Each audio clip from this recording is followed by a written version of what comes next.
Remember, medical doctors and scientists in the 21st century are enrolled in their own worldview. They are completely educated and enculturated to believe in the reductionistic, mechanistic model of the universe and of the human body.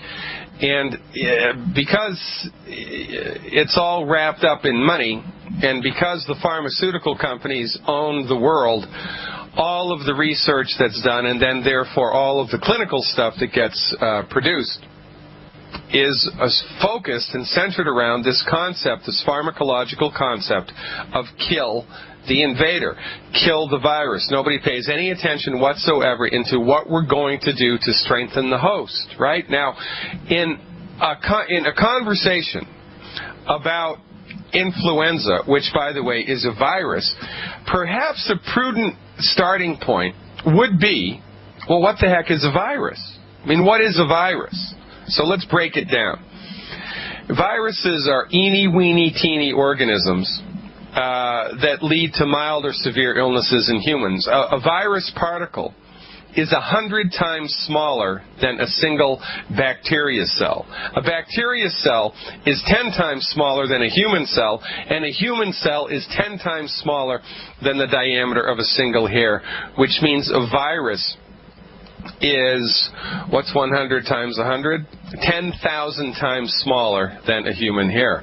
And, are you ready for this? Sit down, strap on your seatbelt, and put something heavy on your head, because it's about to pop off of your body and explode.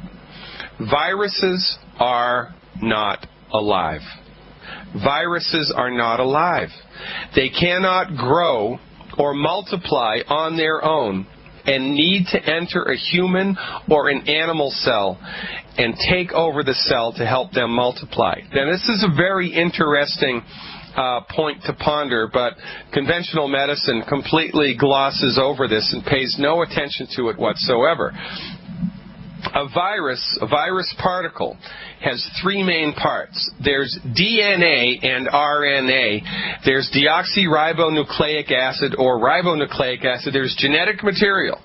A virus is made up of genetic material that's covered by a protein coat.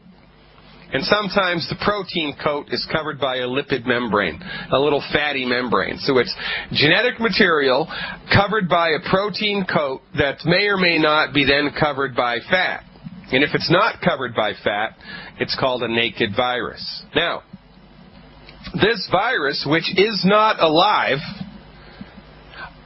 well, let's take a breath and take a step. Viruses can live for decades, for eons, for thousands of years on the tabletop because it's not alive.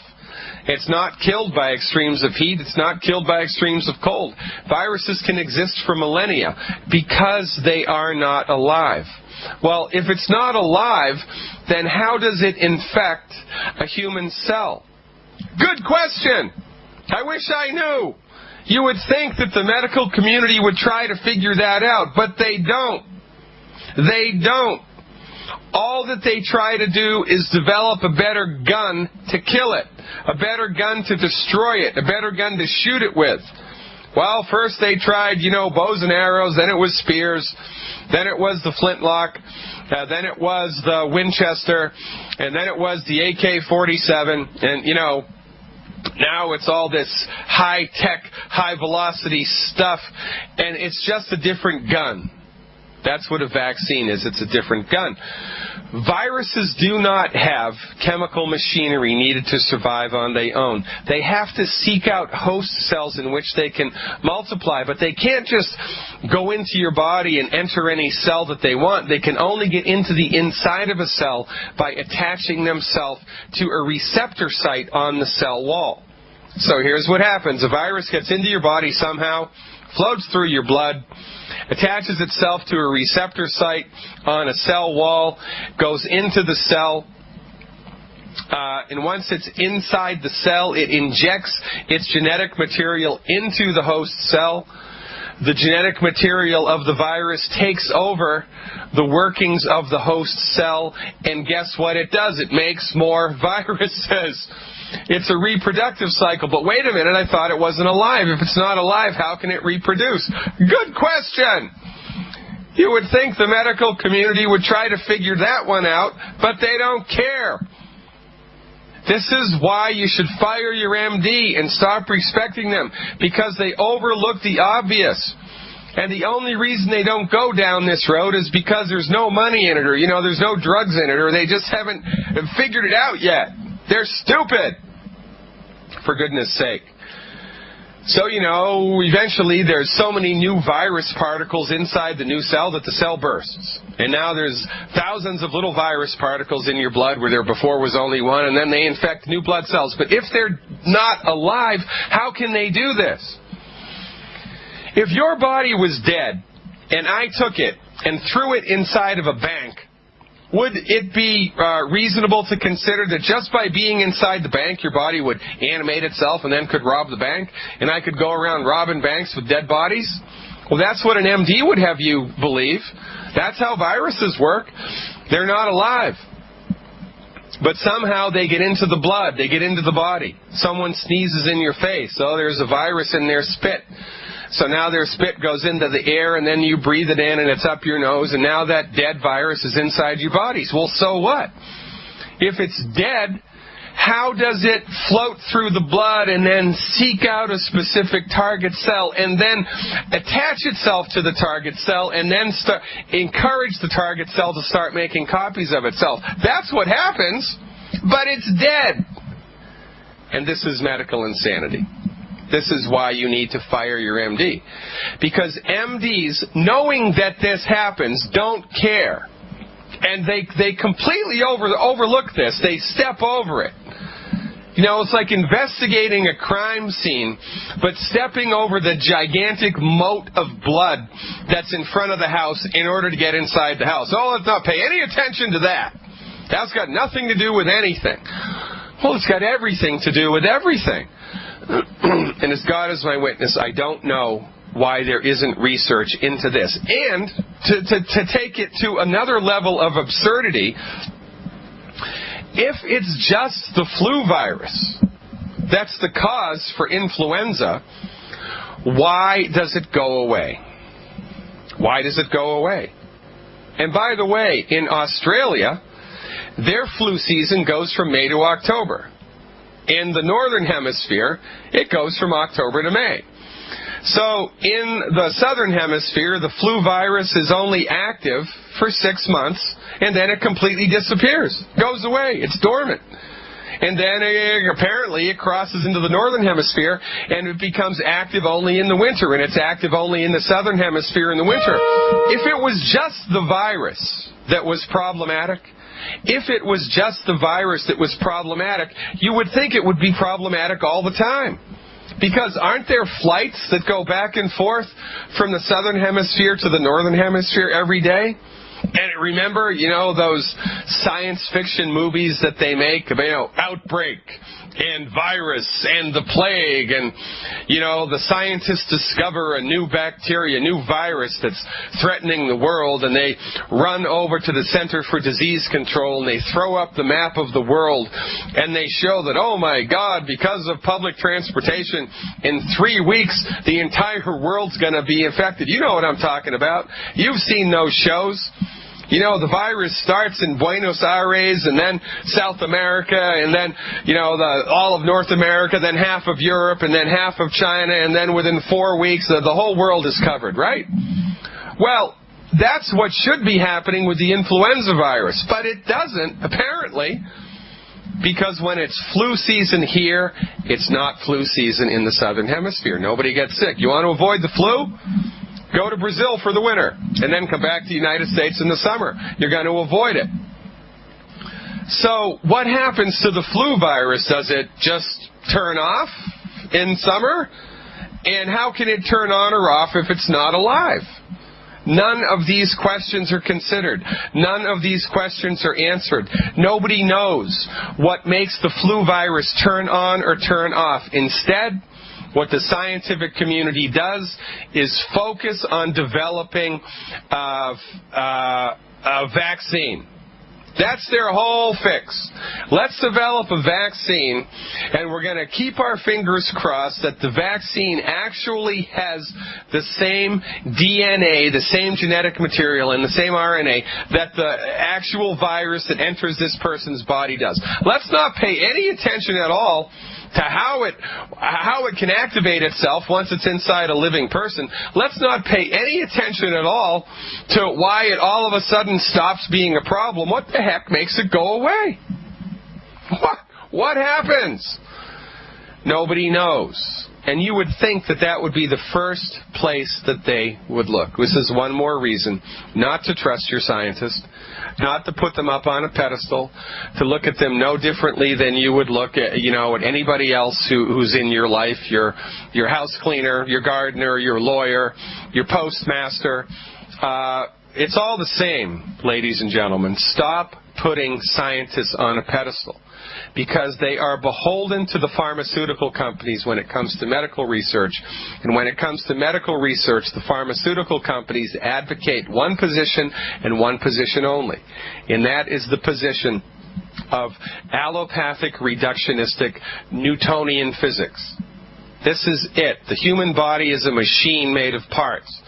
It has no soul, it has no vital force, it has no wisdom, it has no ability to fix itself. It's an amalgamation of random parts that just organize themselves spontaneously in some antediluvian primordial swamp. And when you're sick, your only possible option is to march in with a man-made synthetic drug which overrides and controls the innate workings of the human body. And that's all you can do until it gets so bad that you have to get something cut out. This is the nonsense that we've been spoon-fed by the pharmaceutical industry for the last 100 years. So stop it. Stop going to the MDs, right? What do I want you to do? Fire your MD. When do I want you to do it? Now. You can't have it both ways, ladies and gentlemen. Science is, a harsh mistress. And it demands, there's no wiggle room when it comes to science.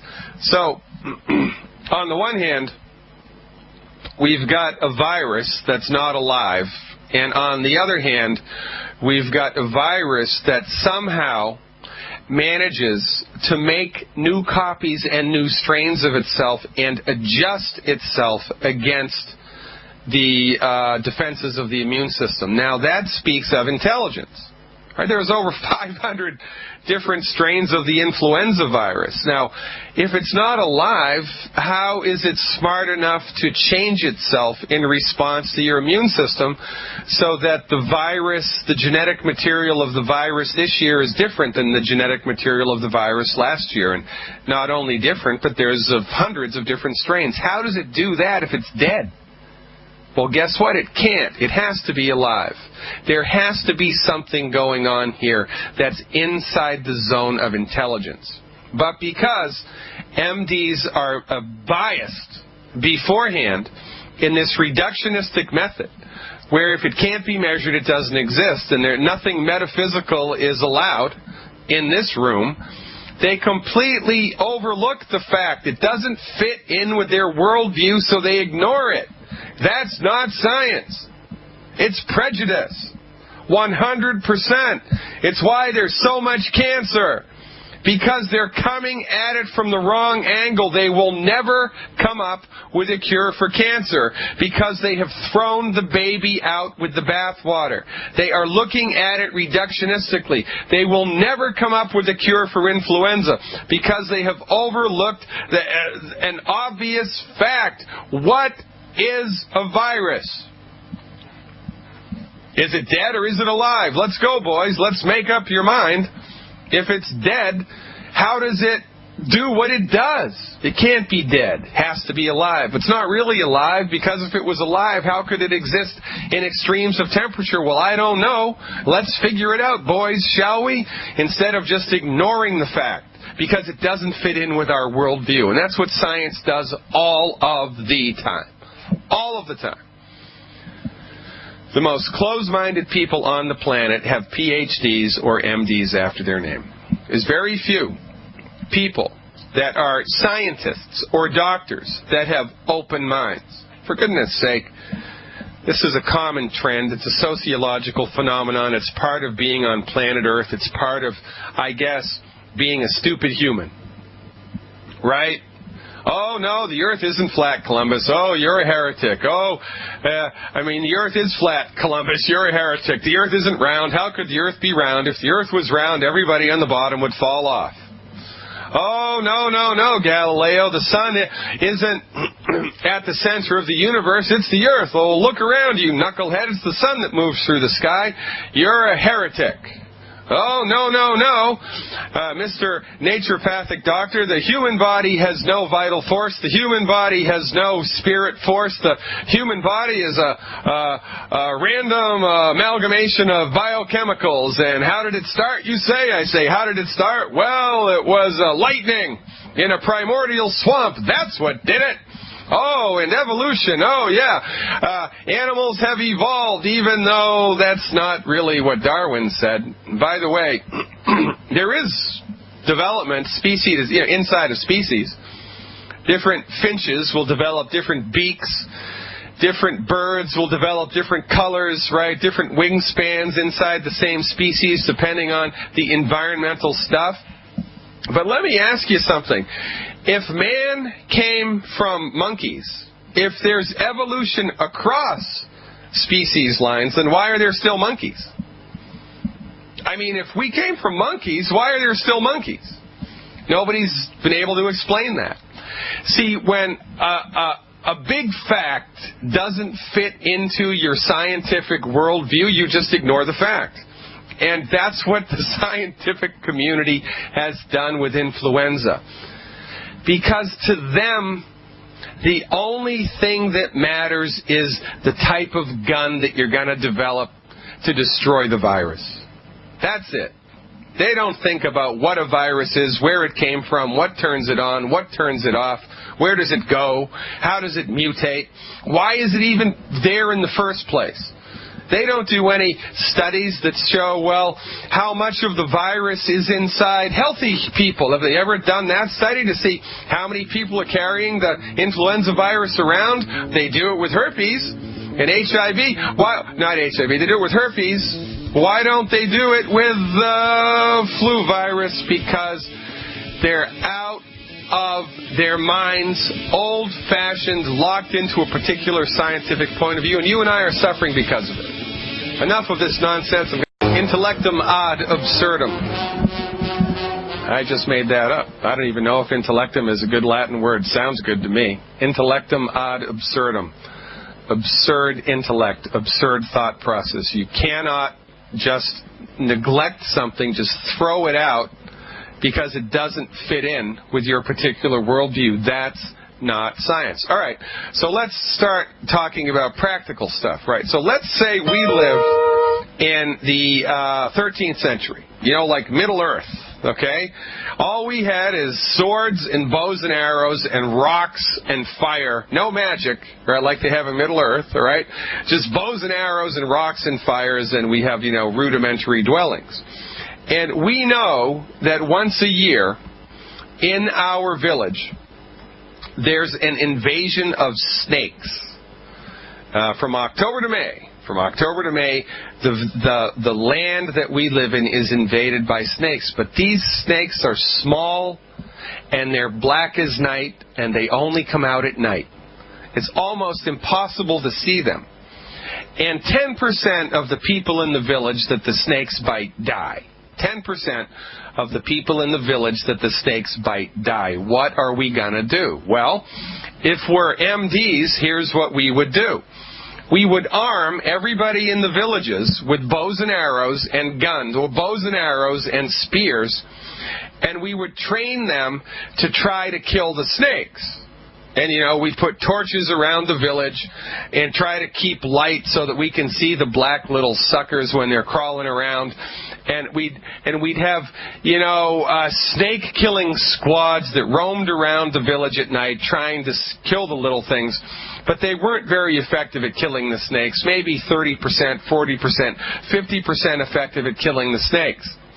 And, there was a lot of damage that was done because sometimes, they'd throw a spear and they'd miss and they'd hit a real live person and they'd hurt him or they'd kill him. Or the fires that we use to keep the village alight at night would, lean over and the house would catch on fire and would burn to the ground. That's not good. But, that's just collateral damage. That's just the way it goes in the world, right? Well, that would be one way to avoid the snakes. Well, here's a better way. Build a wall around the village, because snakes can't crawl. Snakes can't crawl up walls. They can crawl along the ground. So you build a wall with very smooth sides all the way around the village. And if you build a wall all the way around the village and there's no holes in it and you take care of it and you repair it every summer so that there's no chinks and no cracks in the wall, you are going to be 100% guarded against the snake. Well, maybe, you have to have a gate in the wall. You got to go in and out to get water and stuff, because remember, it's the 13th century. So, all right, so maybe 3 snakes a year sneak in through the door when it's open, right? Well, that's a lot better than thousands of snakes all of the time. That's a much better way to do it. Why doesn't the medical community do it that way? Because they do not think like sane people. They don't. If they did, they would help you to build a wall around your body. And this is the thing, ladies and gentlemen. It is not the virus that's the problem. It's how strong your body is before and during the viral onslaught. It's how much of a wall you had around your body. It's not how many antivirals are in your system. It's not how many bows and arrows you have. It's how guarded your system is against the onslaught. This, presumptively, is one of the reasons that elderly people are way more susceptible to the virus than anybody else, because it would be an easy argument to make that the immune system and the overall strength of an elderly person's body in the United States is gone. I mean, it's horrible. The older we get in this country, the sicker we get. Why? Because the medicine that we use doesn't do anything to fix us. So we get high blood pressure, which is a type calcium deficiency disease, and instead of the doctor giving us a therapeutic dose of calcium, they put us on a man-made prescription medicine like hydrochlorothiazide, which manages the blood pressure, artificially makes the blood pressure better, but it has side effects. So we're on that medication for 5 years. We get type 2 diabetes as a result of it. Now we've got type 2 diabetes. That's not fun. Because we have type 2 diabetes now, our vision starts to go. We start to get gangrene. We lose our toes. We lose our feet. We lose our sight. And then we're in a particular state of ill health, and we get exposed to the influenza virus. This dead, quote-unquote, organism finds its way into our body and then mysteriously starts moving around in the body even though it's dead, and then it makes duplicates of itself even though it's dead. What are we talking about, zombies?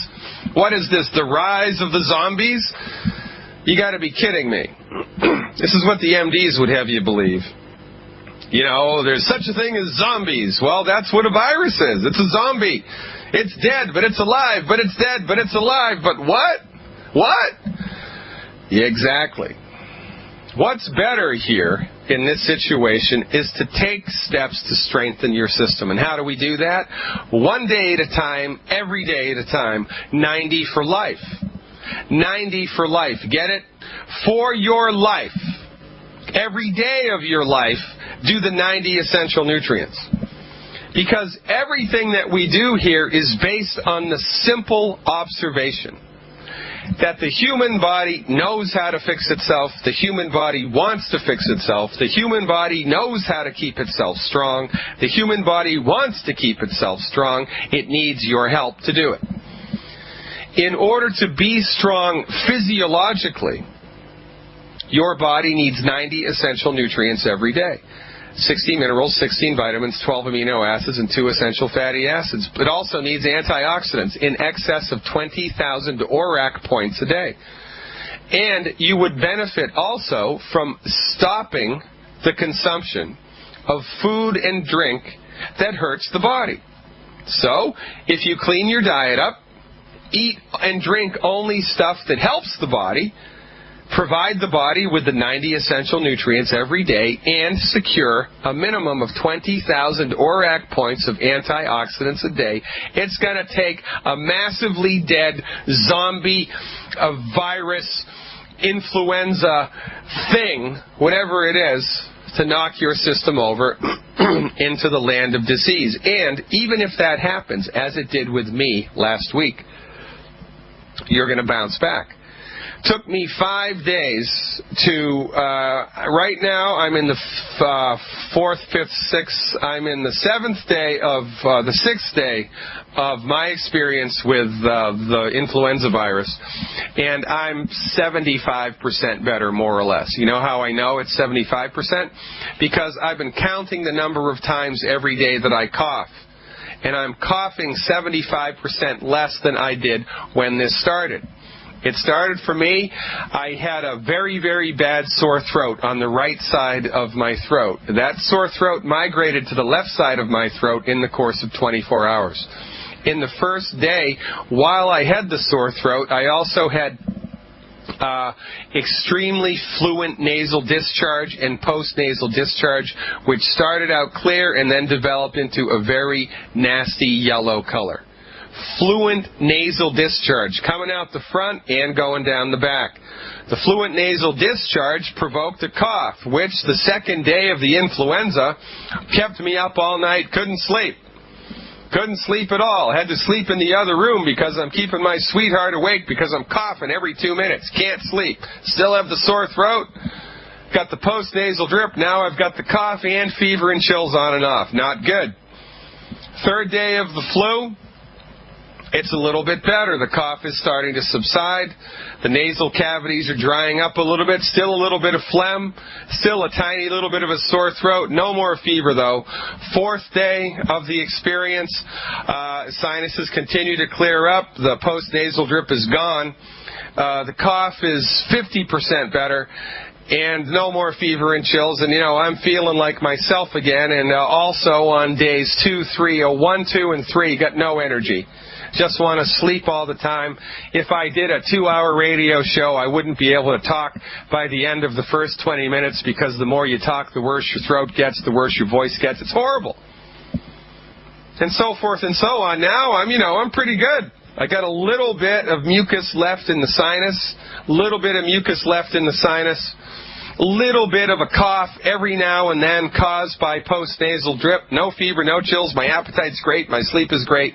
No more sore throat. I'm all the way back, baby. Well, I'm not all the way back, but I'm most of the way back. Took me 6 days. And really, I was only bad and down and out for 2.5, 3 days max. Really, just 2.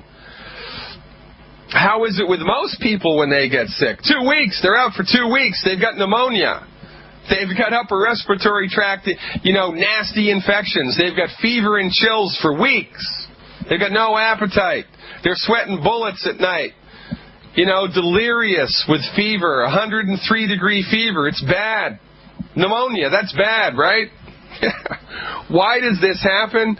Because the human body can't handle the strain. It can't handle the stress. Why can't it handle the stress? Because you have a voodoo curse? No. Because you have a bad gene? No, you have a bad doctor. That's the only reason you get a long, persistent experience of influenza or any other viral infection for that matter. Your body is weak. Why is your body weak? Because for your entire life you're eating all the wrong food all the time. You're not nearly as hydrated as you need to be. For breakfast, lunch, and dinner, you're eating the wrong food. It's developing inflammatory responses inside the body. It's hurting your immune system. You're hurting yourself.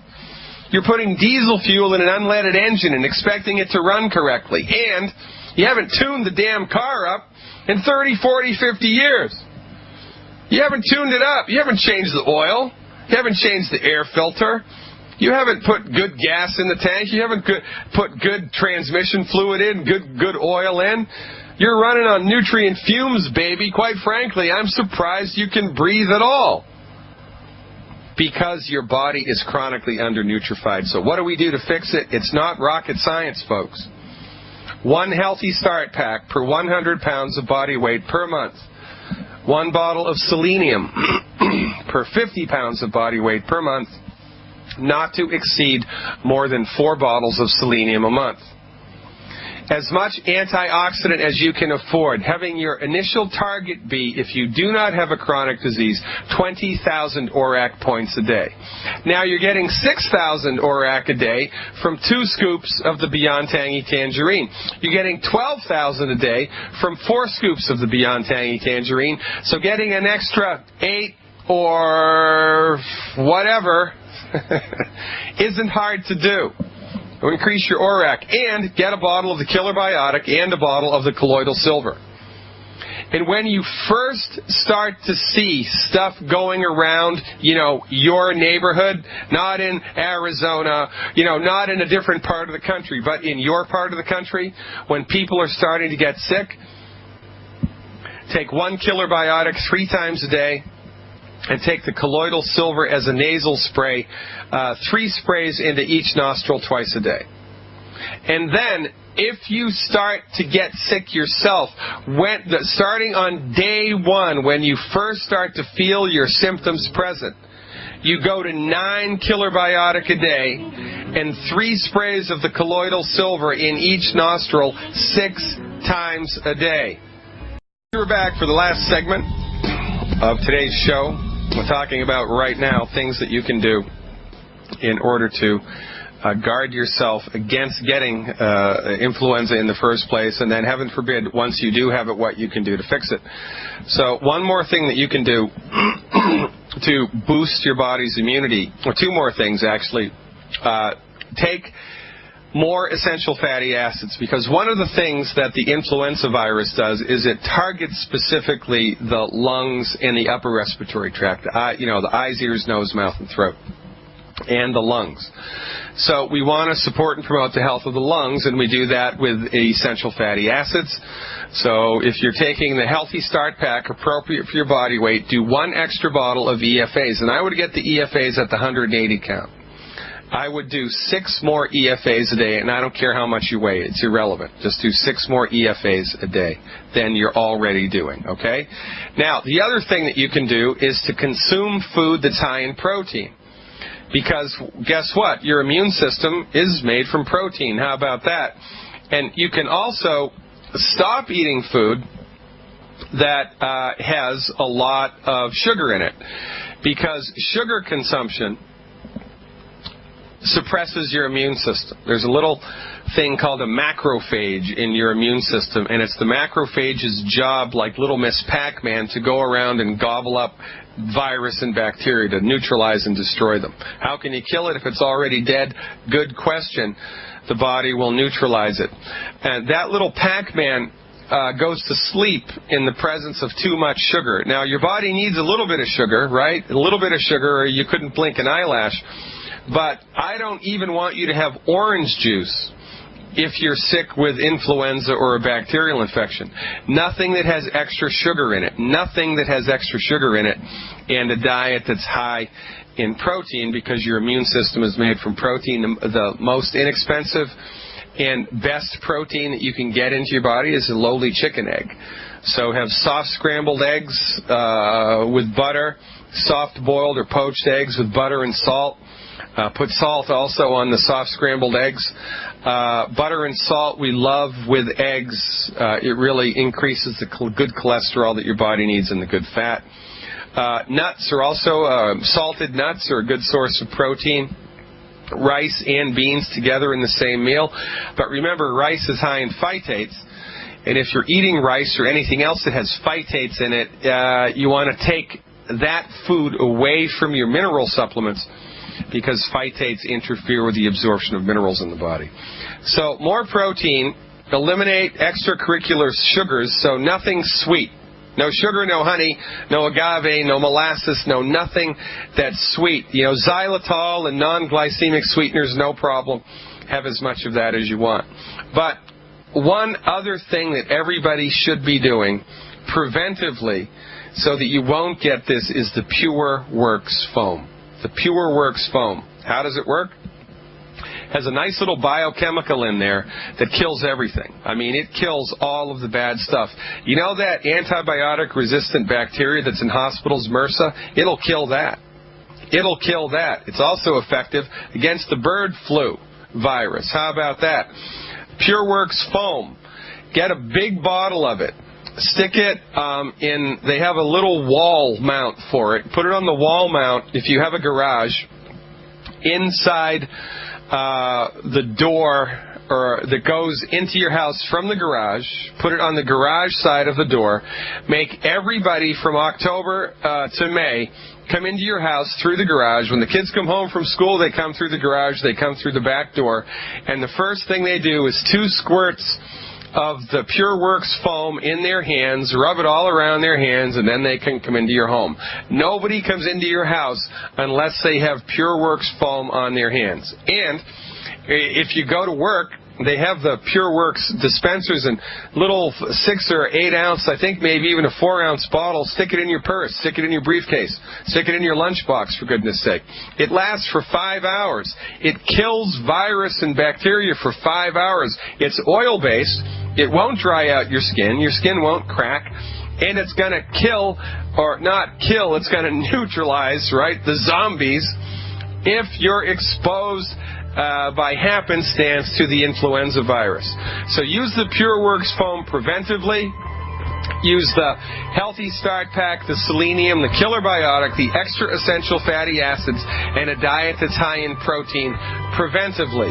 And heaven forbid, if it starts to show up, the Killer Biotic is your recipe for a short-lived experience with the influenza virus. Ladies and gentlemen, remember, the most important thing you can do is fire your MD now and join us.